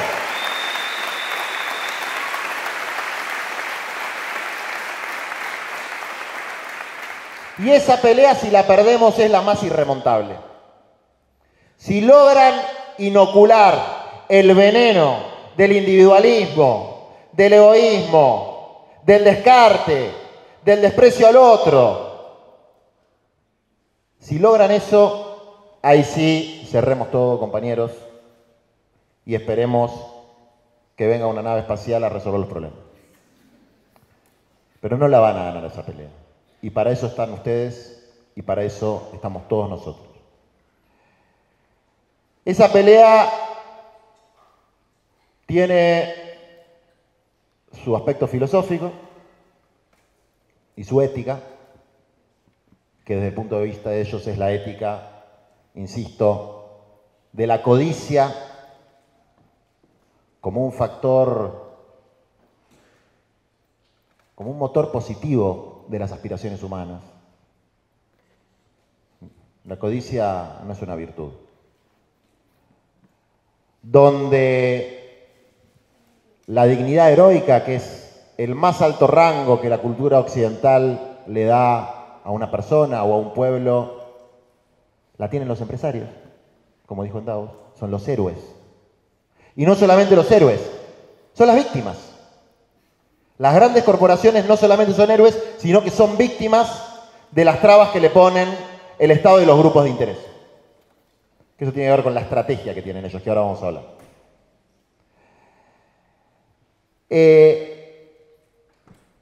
Esa batalla cultural tiene una derivación en lo que podríamos denominar la fase superior del lilita-carrioísmo. Lilita venía acá y miraba y encontraba delincuentes inmorales en todos lados. Me salió más la voz de Néstor que la de Lilita. Había delincuentes por todos lados. Algunos efectivamente lo eran y otros no. Pero tenía como una especie de práctica de cacería de corruptos, salvo cuando los corruptos eran parte de Juntos por el Cambio, donde, bueno, cerraba un poco eso, que cierra la boca. ¿Cuál es la fase superior del lilita-carrioísmo? Porque el lilita-carrioísmo generaba, si se quiere, una desviación de la ética, que es el eticismo sin bondad, pero salvaguardaba, si se quiere, los derechos en sí mismos. Para dar un ejemplo, ella podía plantear que en la obra pública había corrupción, pero no planteaba que había que eliminar la obra pública. Desde luego, debilitaba ese motor económico que es la obra pública, planteando como principal elemento la corrupción, en vez de decir hay que desterrar la corrupción y avanzar con la obra pública. Lo que está sucediendo ahora, que es la fase superior del lilita-carrioísmo, es, si me permiten el neologismo, la currificación. Currificación. Todo lo que es bueno, bello, verdadero, todo lo que conocimos como derechos y avances, son un curro. La educación pública es un curro, la salud pública es un curro, la universidad pública es un curro, la integración urbana de los barrios es un curro, las cooperativas son un curro, el CONICET es un curro, todo es un curro. Pero no es que es un curro porque hay alguien que curra, no, es un curro en sí mismo. Es en sí mismo un curro. La política es un curro. No se enteraron que son políticos también, pero la política es un curro. Y esto lo vamos viendo permanentemente como correlato y como narrativa que disfraza el plan de la miseria planificada. Y así es como, aprovechando esta narrativa, que como toda narrativa se plantan algunas verdades. La peor mentira es una verdad a medias. Y en esto retomo ahora sí, compartiendo lo que dice Ofelia y conociendo de primera mano lo que pasa en las barriadas. Efectivamente, la educación pública, la salud pública y muchas otras cosas que llevan al final al adjetivo público están en una crisis. Y efectivamente requieren reformas profundas. Pero la diferencia entre ellos y nosotros, que ellos quieren la destrucción y nosotros queremos el resurgimiento para que lo público, para que lo común sea un factor principal de progreso y desarrollo humano integral para nuestro pueblo. Eso es una de las diferencias fundamentales que tenemos. Y para eso hay que tener creatividad e imaginación, creatividad política. Hay que pensar cosas nuevas con las viejas lecciones. En eso comparto. Porque el desprestigio no solamente es un desprestigio inducido, que lo es. Hay un desprestigio inducido que existe. Les puedo dar el ejemplo de un territorio o de un espacio que yo habité durante muchos años hasta que tuvimos la mala idea de hacer un partido político, que es el de los movimientos sociales. Que hay berretines y cagadas en los movimientos sociales, se los puedo asegurar. Y muchas, ¿eh?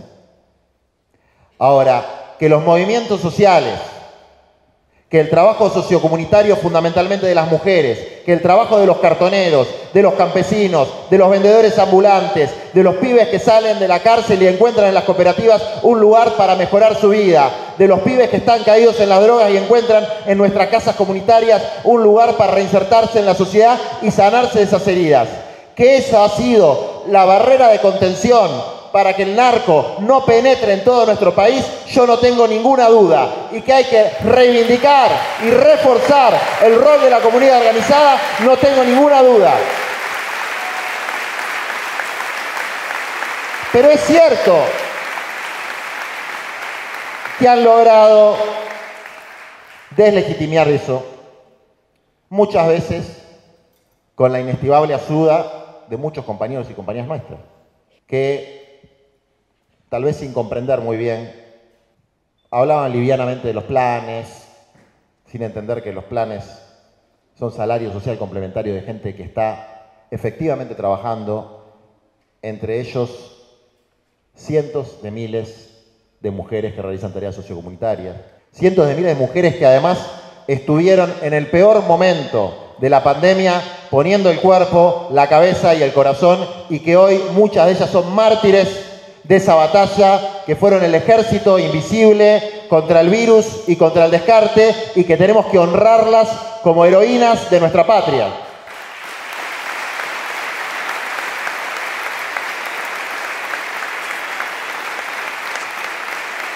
Entonces hay un descrédito. Y nuestra obligación es poner la cara y decir esto no es así. Pero hay algo que no está desacreditado. Hay algo público que sigue gozando, en muchos casos justamente, de un prestigio social importante. Y es precisamente la universidad. La universidad pública sigue siendo, para el conjunto del pueblo argentino, incluso los sectores que sufren muchas veces dificultades injustas en el acceso a la universidad. Se los digo como docente de la Universidad de Buenos Aires. Siempre que inicia el cuatrimestre, tenemos unos 60 alumnos y pregunto, ¿quién de ustedes vive en un barrio popular? Y siempre es 1 o 2, menos del 1%. Bueno, eso muestra que hay un problema de acceso. Como también es cierto que a partir de la ampliación de la oferta universitaria con universidades en el conurbano y en muchas provincias del país, como dijo Felia, muchos pibes, hijos de trabajadores, llegaron a la universidad. Entonces digo, la universidad pública mantiene su prestigio. Y ese prestigio, y ese voy a decir entre muchas comillas, porque no quiero que se malinterprete, entre muchas comillas, privilegio que tenemos los que habitamos la universidad, los estudiantes universitarios, de poder educarnos en forma pública y gratuita. En estos momentos, en donde el desprestigio es una política de Estado, en donde las campañas de desprestigio arrecian con cualquiera de nosotros que levante la cabeza para enfrentar el poder, ustedes tienen un rol fundamental en la batalla y es una obligación moral y política del movimiento estudiantil, junto a los docentes y no docentes, dar esa batalla. Y yo les pido, por favor, no sean tibios, no sean tímidos, la pelea hay que darla.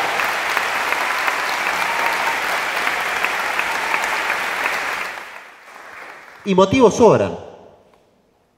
Motivos sobran porque además de la agresión contra el pueblo pobre y los trabajadores,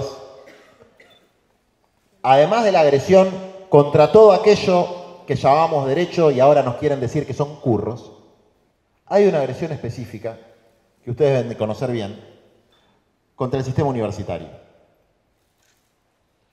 Una tremenda caída del presupuesto universitario, ni que hablar de lo que pasa con los docentes, con la eliminación de lo que se llama el Fondo Nacional de Incentivo Docente, que es una confiscación.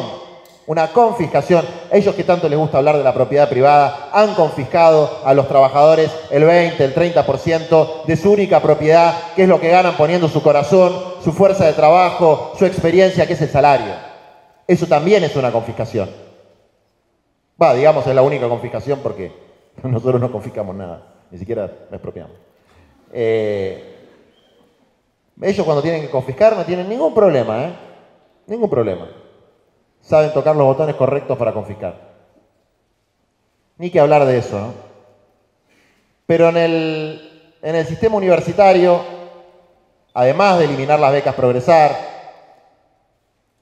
hay un congelamiento que implica que si los fondos presupuestados para este año fueran los que se ejecutaran, la caída real con respecto al año pasado es del 76%. Es un montón. En la Facultad de Derecho de la Universidad de Buenos Aires, por los pasillos se comenta que en mayo no hay un mango más, no hay más plata. Entonces, vaya si hay razones para pelear. Y ahí dependerá de cada territorio, de cada distrito, de cada provincia, de cada universidad, de cada agrupación, encontrar las formas de lucha.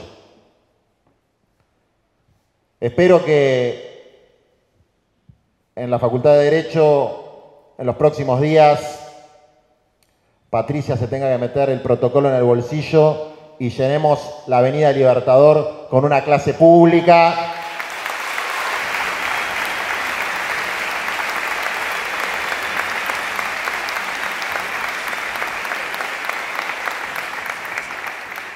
Y hasta capaz que los radicales nos ayuden porque dicen que esa es su chamba, ¿viste? Entonces, pero bueno, por lo menos no nos van a joder.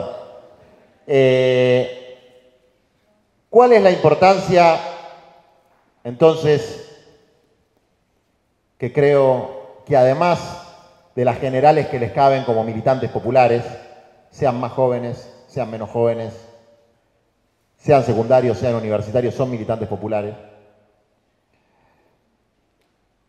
Lo primero, desde luego, es el rol clave en los procesos de resistencia y de construcción de alternativa que el movimiento estudiantil, que viene un poco dormido, ha tenido históricamente en nuestro país. En segundo lugar, lo que les decía al principio y que para mí es lo más maravilloso que puede pasar: que cada uno de ustedes una su destino con los pobres de la patria para construir un bloque histórico sólido que permita la transformación del país. El tercer punto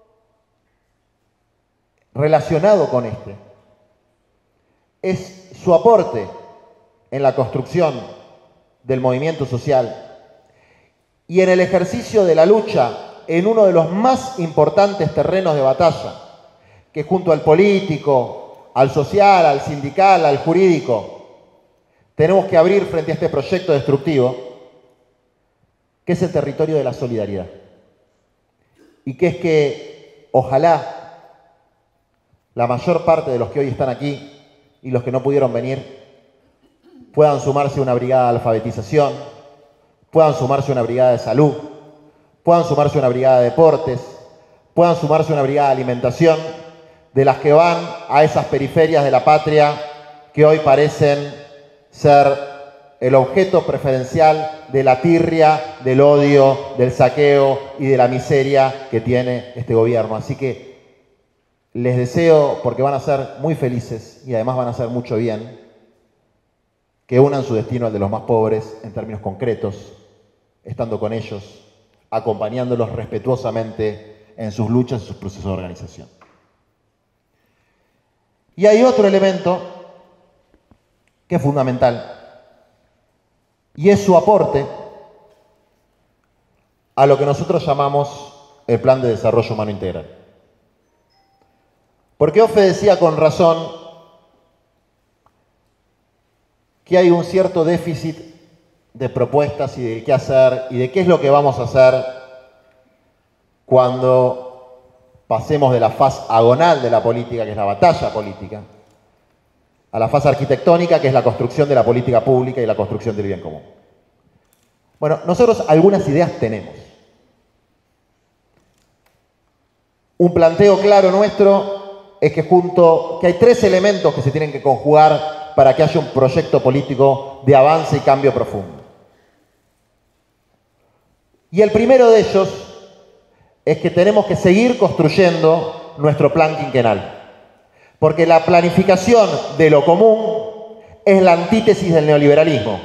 La planificación participativa, popular, democrática, de lo común, en todos los terrenos, en todos los campos de la vida social, desde la educación hasta el deporte, desde la planificación urbana hasta el poblamiento territorial, desde la arquitectura a las obras públicas, la planificación de eso es un cambio en la lógica neoliberal que sigue rigiendo la Argentina, y nosotros, junto a cada estudiante, a cada docente, a cada científico y técnico y a todos esos saberes que hay en el seno del pueblo, tenemos que construir nuestro plan quinquenal para que el día en que lleguemos al gobierno, que no es el poder, es una partecita del poder, para que el día que recuperemos el gobierno, desde el primer momento, se empiecen a ejecutar tenaz, firme y valientemente las políticas públicas populares que se nos tienen que explicar claramente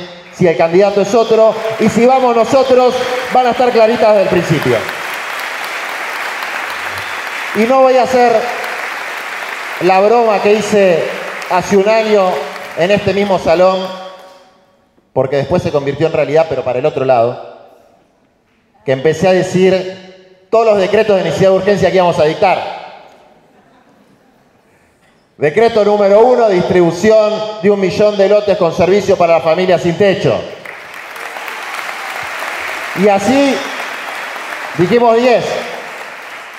El problema es que Milei no lo dijo, lo hizo, pero para el otro lado. Bueno, hay que aprender de eso. Hay que aprender de eso. Cuando nos toque el turno, compañeros y compañeras, rápido y furioso. Rápido y furioso. Así se pega.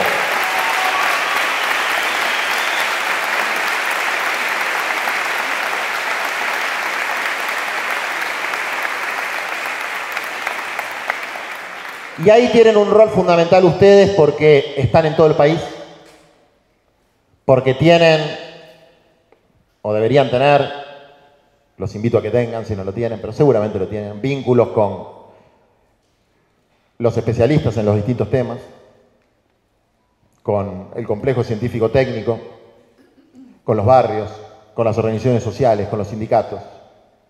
Y a partir de esa amalgama plural de conocimientos, tenemos que profundizar el Plan de Desarrollo Humano Integral que ya elaboramos, pero profundizarlo para que, además de ser humano e integral, sea profundamente federal.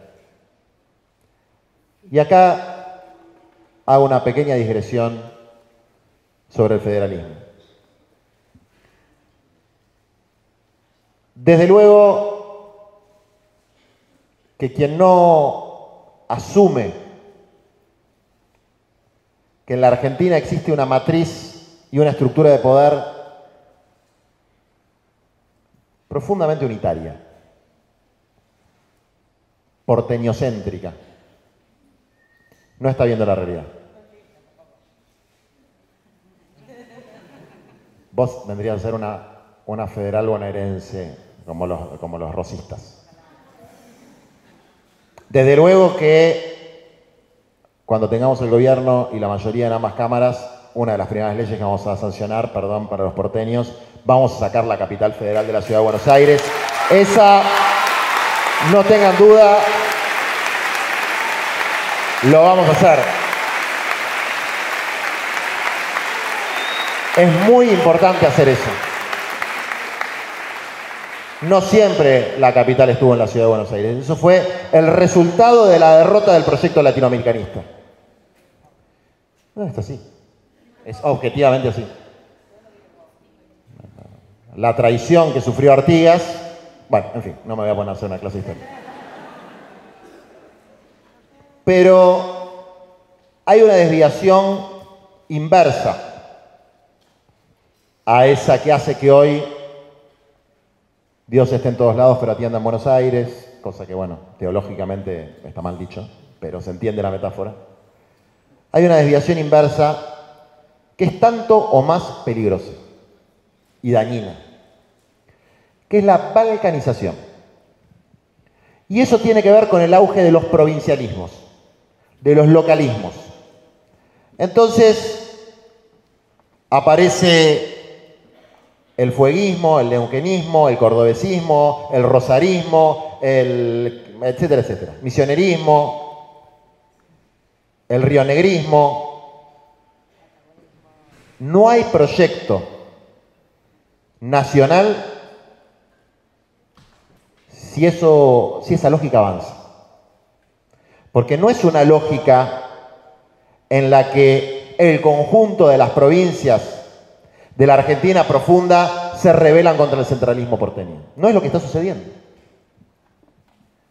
Es casi armar repúblicas separadas. Y esa ha sido la estrategia angloamericana desde hace siglos.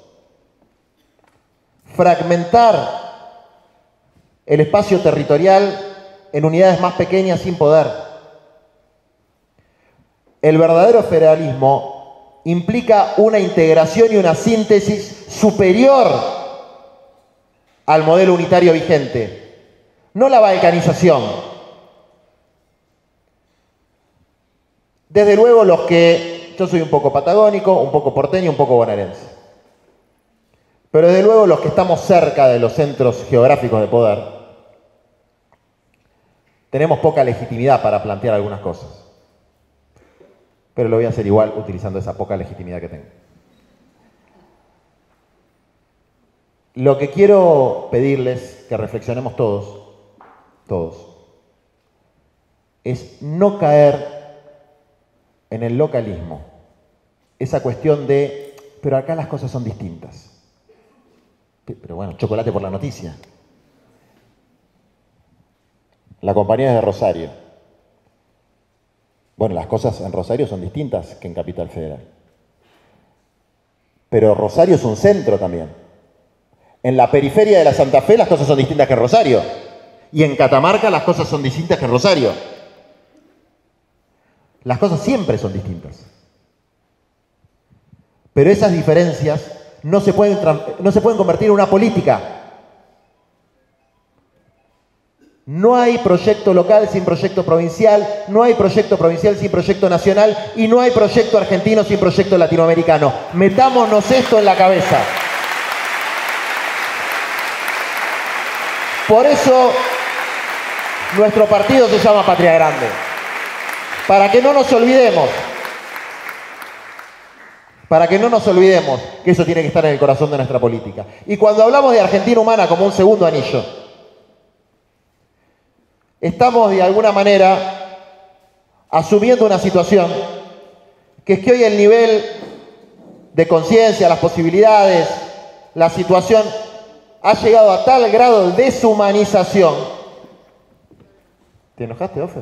Me voy a mear. Gran respuesta. Icónica. A tal nivel de deshumanización que plantear recuperar los valores esenciales humanos es, sin lugar a duda, una tarea importante. Pero nosotros tenemos que construir una fuerza nacional y federal, las dos cosas, con perspectiva latinoamericana. Y en ese sentido viene otra invitación, porque en este encuentro, además de compañeros que están integrados dentro de esta fuerza política que es Patria Grande, hay compañeros que no están integrados dentro de la fuerza política que es Patria Grande. Entonces, aquellos que están, les voy a pedir algo que a alguno le puede molestar un poquito. Y es que no tenemos que confundir la importancia de la identidad con otra desviación que se llama el agrupacionismo. Es lindo tener una identidad, porque tenés trapos para defender. Pero la identidad, en términos de nombres, etcétera, es una cuestión accesoria. ¿Estamos de acuerdo? Lo importante es la política que hay atrás. Y si tenemos acuerdo en la política, tenemos que unificar la identidad. Por lo menos a nivel nacional, no me refiero a cada facultad ni a cada provincia, a nivel nacional.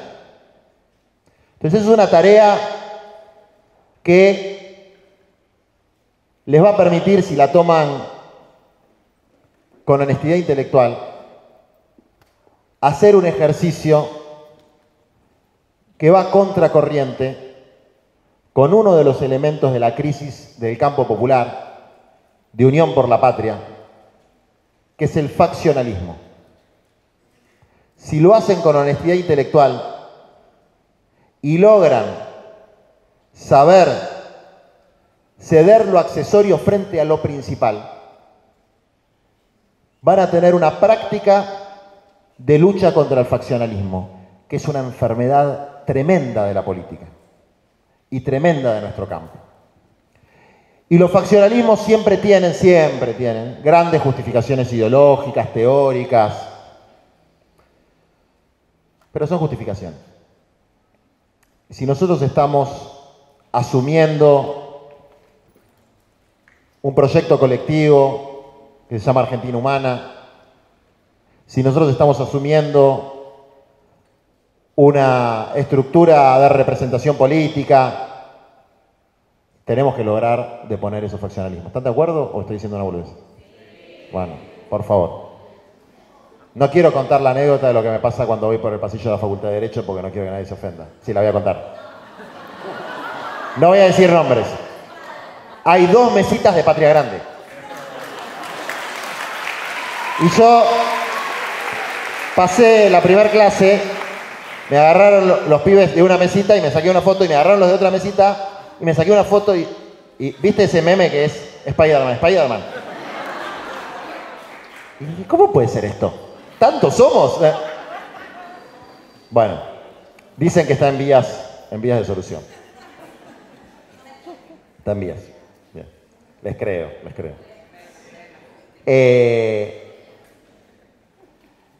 Para ir finalizando, compañeros, compañeras, yo les decía que el Plan de Desarrollo Humano Integral, el Plan Quinquenal, el qué hacer, en el que tenemos muchos puntos muy bien trabajados. Por ejemplo, el programa de las 3T, que no es solamente una enunciación, que no es solamente el reconocimiento de la importancia del sujeto social, que son los sin techo, sin tierra, sin trabajo, porque no lo tienen o porque lo tienen en una cantidad insuficiente para la vida digna, sino que es un programa político que implica la integración urbana, la reforma agraria, de la que vamos a seguir hablando de reforma agraria, le guste a quien le guste.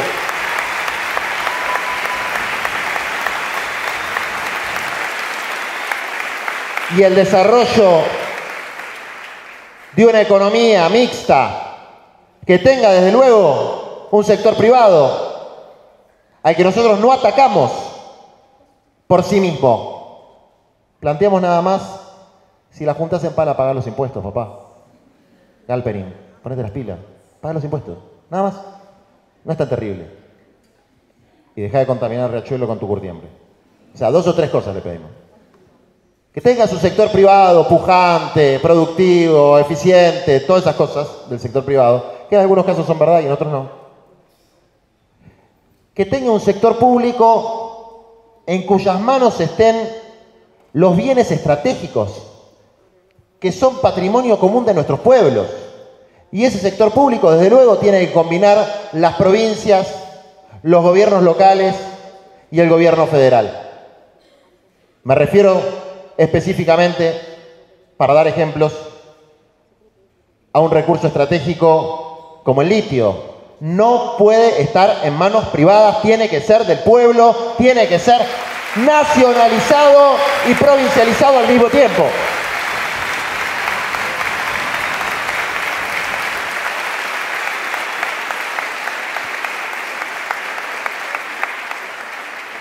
Y podría seguir, pero dije el sector privado, el sector público, y la economía mixta también implica el reconocimiento de la necesidad de institucionalizar, de dignificar, de mejorar y fundamentalmente de ampliar los derechos de sus trabajadores para el sector de economía popular que existe, que está y que en esta economía, en esta globalización de la exclusión y del descarte, ha sido la invención heroica de nuestro pueblo para resistir económicamente la exclusión.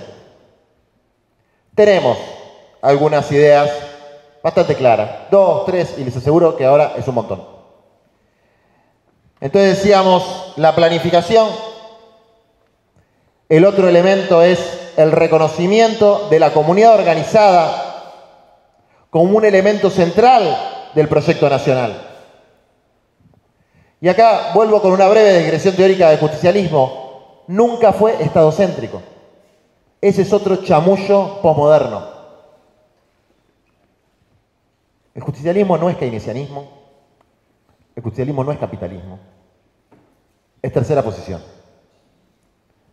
Y eso implica, y no digo que todos tienen que ser justicialistas, ni mucho menos, pero por lo menos para no confundirnos, eso implica que el corazón está en la comunidad organizada y el Estado interactúa con la comunidad organizada fortaleciéndola. Esta idea de que la estatalidad institucional es la que resuelve todos los problemas es una idea falsa, que efectivamente se verifica como falsa.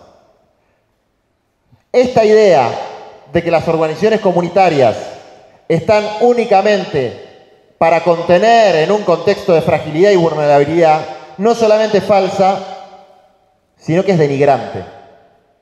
Los movimientos sociales no están para contener, están para transformar y están para ejercer el poder popular en el territorio.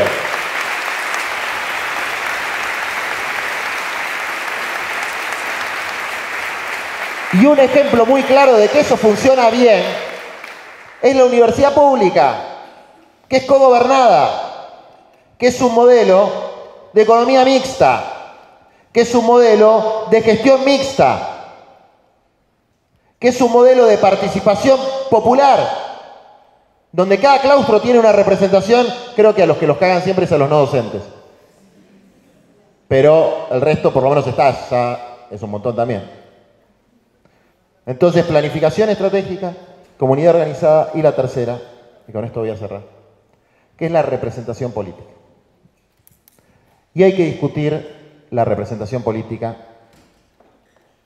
con un nuevo modelo mental. A mí me tocó la desagradable tarea de estar en cierres de lista. Es una cosa desgastante, fea. Ofelia estuvo también en esos momentos.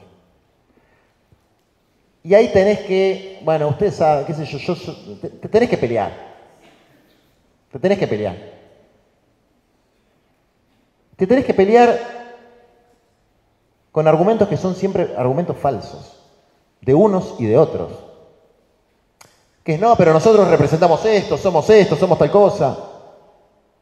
Es decir, la representación política está configurada exclusivamente por orgas o por factores de poder o grupos de poder. Un partido es un grupo de poder. Construye poder político. Entonces, bueno. Ahora, eso y la palabra casta tienen muchas cosas en común, que por los que no saben es una copia tergiversada de un planteo de los indignados de España, que hablaban de casta, con razón. En el peronismo se hablaba de partidocracia. Es decir, los partidos, los grupos, las facciones, las orgas definen la representación política en un tire y afloja. Y eso va a ser una parte, pero no puede ser todo. La representación política tiene que tener el rostro de nuestro pueblo. Y nosotros eso lo hemos predicado con el ejemplo. Miren, aquí, a mi lado, está Ofelia, que viene, entre otras cosas, del movimiento estudiantil secundario y que fue la legisladora más joven del mundo.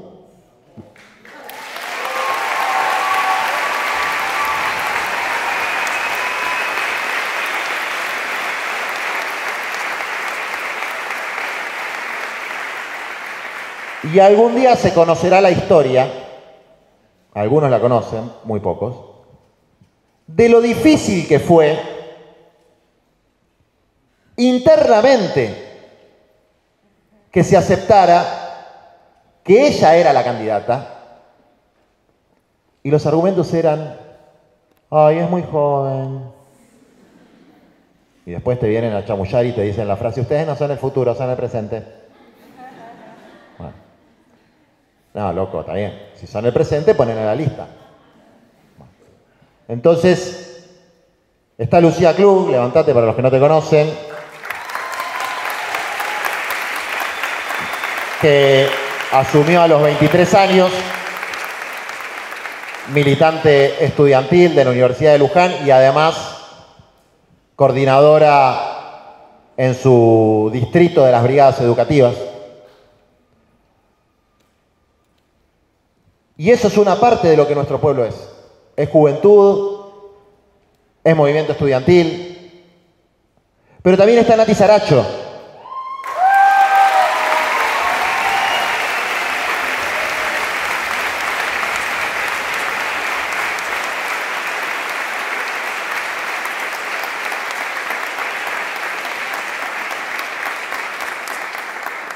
Y les digo que así como las grandes alegrías que me da la vida, así como me da muchas sinsabores, es estar con ustedes, estar con los más humildes, polemizar con Ofe. No hay cosa que me guste más que ver cómo les molesta que haya una negra de Villa Fiorito que empujó una carreta sentada al lado de ella. Qué lindo que es.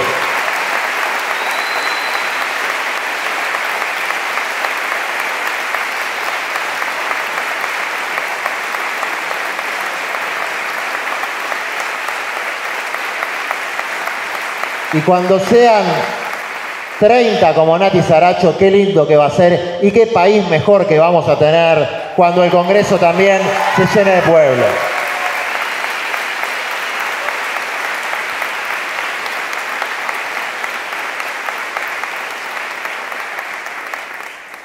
Y también tenemos como senador provincial a Fede Fagioli, que es un militante popular que se fue a vivir al barrio obrero, ocupó un pedazo de tierra abandonada y junto a sus compañeros construyó un lugar para vivir.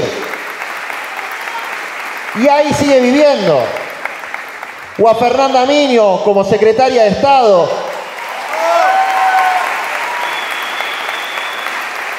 O a Mari Castillo, cartonera, como directora de reciclado. Y podría seguir, Jackie Flores, son un montón. Entonces lo que nosotros decimos con el pico sobre la representación política, lo defendemos a la hora de seleccionar los roles de responsabilidad, que es ser consecuente entre lo que se dice y lo que se hace. Las anécdotas sobre el nivel de elitismo de nuestro propio campo, cuando había que definir la repartija lamentable que a veces es la distribución de cargos en el gobierno. No, que no tiene título. Esta, la del Physique du Rol, ¿la saben? para los que no lo saben. Alguien que fue presidente de este país, cuyo nombre no quiero acordarme, me dijo, ¿sabes lo que pasa, Juan? Esta chica no tiene el physique du rôle. ¿What? El physique du rôle. ¿Quién sabe francés? Bueno, hay un joven estudiante que sabe francés ahí. ¿Qué quiere decir el physique du rôle? La pinta, el físico para el rol, es un concepto del teatro. Por ejemplo, si vas a actuar de Cyrano de Bergerac, tenés que ser narigón. Y si no, te ponen una nariz. Y si vas a ser ministro o secretario de Estado, tenés que ser blanquito, tener 2 títulos universitarios y ser amigo de alguno. Esas son las cosas que tenemos que desterrar. Entonces, en la representación política, nosotros reconocemos la importancia de los cuadros de partido. Pobre el compañero Itay, que siempre le toca el triste rol de ser el ejemplo del cuadro de partido. Fue muchas cosas, además de un cuadro de partido, pero es un buen ejemplo de un cuadro de partido, de un dirigente político. ¿Cómo? Bueno, hincha de Newell's, ¿sabes qué es? Ah, bueno, hincha de Boca y simpaticón. Y además muy inteligente, muy capaz y muy buen compañero y muy leal. Fundador de Patria Grande cuando yo decía, con estos pibes no voy a hacer nada. Bueno, otra historia para otro día. Entonces reconocemos el rol de los cuadros orgánicos, pero no puede ser todo. Desde luego es extraordinario que haya compañeros que vienen de la lucha social, de los sectores populares de abajo, con pertenencias orgánicas, lo mismo que los estudiantes, lo mismo que la juventud, del movimiento de mujeres, del movimiento ambiental. No se olviden del movimiento ambiental porque nos están vacunando con las cuestiones ambientales fuerte. Pero la representación no puede ser exclusivamente por orga. Tiene que tener cara de pueblo. Y en eso creo que todos ustedes comparten que poner en primer lugar a los más pobres, que poner en primer lugar a las Nati Sarachos es un acierto político. ¿Estamos de acuerdo? Bueno, vamos para adelante con eso entonces.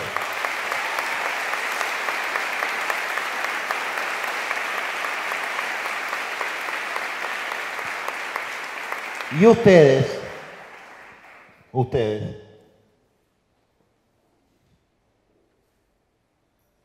cualquier compañero de juventud, del movimiento estudiantil, no tiene que ser mulo de nadie.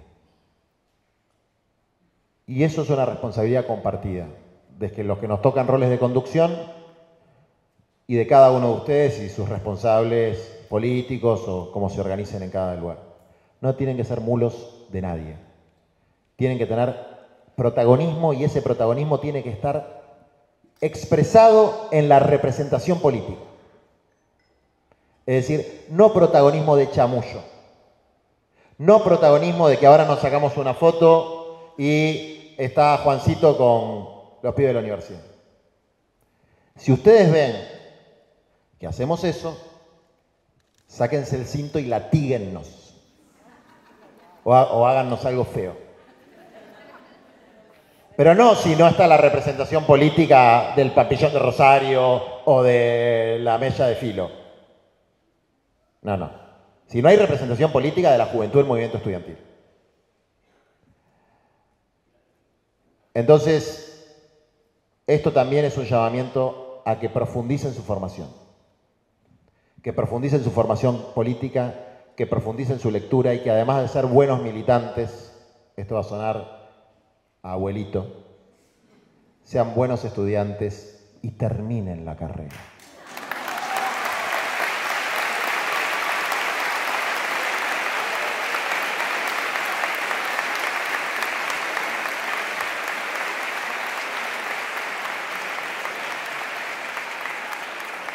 Compañeros, compañeras, muchas gracias por darnos esta alegría.